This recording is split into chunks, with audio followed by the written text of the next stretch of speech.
మార్కాపురం పట్టణంలోని సీఎం సహాయ నిధి లబ్ధిదారులను వారి నివాసాలకు మార్కాపురం శాసనసభ్యులు కందుల నారాయణ రెడ్డి కుమారుడు విఘ్నేష్ రెడ్డి స్వయంగా వెళ్లి పరామర్శించి చెక్కులను పంపిణీ చేశారు. ఈ కార్యక్రమంలో మొత్తం 20 మంది లబ్ధిదారులకు 14,54,178 విలువైన సీఎం సహాయ నిధి చెక్కులను అందజేశారు.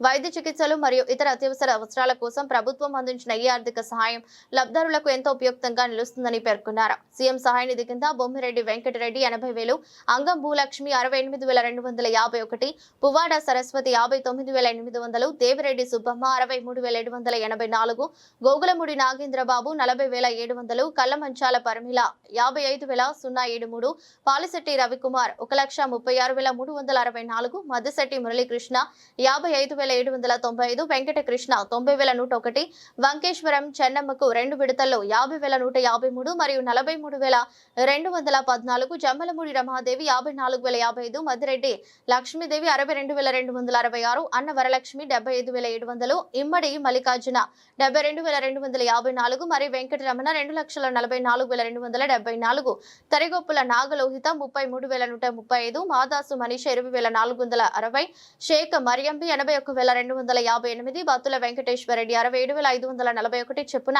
ఆర్థిక సాయం పొందారు. లబ్ధిదారులు ప్రభుత్వం అందించిన ఆర్థిక సహాయానికి కృతజ్ఞత తెలుపుతూ తమ ఇళ్లకే వచ్చి చెక్కులు అందజేసిన విఘ్నేష్ రెడ్డికి ప్రత్యేక ధన్యవాదాలు తెలిపారు. ఇక ప్రతి ఒక్కరికి సంక్షేమ పథకాల ప్రయోజనాలు అందేలా కృషి కొనసాగుతుందని పేర్కొన్నారు. కార్యక్రమంలో పార్టీ కార్యకర్తలు లబ్ధిదారులు పాల్గొన్నారు.